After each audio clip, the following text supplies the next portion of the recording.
Į Druskininkų kurorto šventę praėjusių metų gegužę susirinkę druskininkiečiai ir miesto svečiai tapo pirmą kartą Lietuvoje organizuoto masiškiausio natūralaus mineralinio vandens gėrimo dalyviais.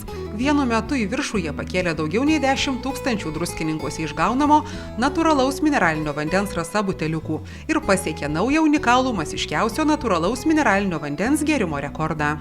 Rugpjūčio mėnesį masiškiausias natūralaus mineralinio vandens gėrimas pripažintas Lietuvos rekordu.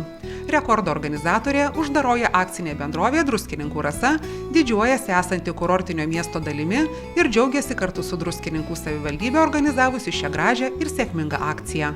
Iš tikrųjų taip, buvo ir terminai gana trumpi, bet mes labai džiaugiamėms, kad sugeneruota Aušros tokia puikia idėja mums buvo patikėta įgyvendinti. Tai tikrai buvo labai įdomu, labai smagu ir tikrai mielai prisidėtumėm ir kitąsyk ateity prie panašių projektų. Viena organizacija ir vienas žmogus yra niekas, jis niekada neturės to pilnavertiškumo. Pilnavertiškumas ateina bendruomeniai susibūrus, kai atsiranda bendradarbiavimas, pasitikėjimas vienas kito ir tas gyvenimas įgyja visai kitą kokybę. Tai būtent dėl to ir mes tikrai džiaugiamėms esantys Druskininkų dalelė ir siekiame būti patys pilnaverčiai bendruomenės šios partneriai ir tuo pačiu džiaugiamėms, kad turim atgalinį ryšį iš kitų Druskininkų partnerių, kad bendradarbiaujam su jais tiek pat su savivaldybe. Druskininkai mūsų šaknys. Mes tapatinamėm save, nes dalelę Druskininkų mes pateikėm į visą Lietuvos rinką, tai būtent gydomosius šaltinius, gydomųjų šaltinių vandenį.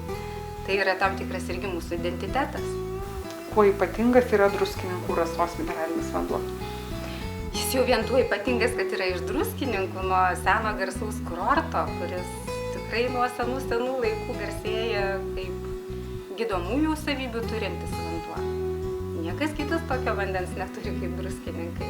Pasak Druskininkų mero Ričardo Malinausko, džiugu, kad mieste yra puikių bei originalių žmonių, kurie drąsiai siūlo savo idėjas garsinančias kurortą. O savivaldybė mielai padeda viskuo, kuo tik gali, kad jos sėkmingai būtų įgyvendintos ir visuomet palaiko tokius sumanymus, kurie garsina Druskininkų vardą ir miestui kuria pridėtinę vertę.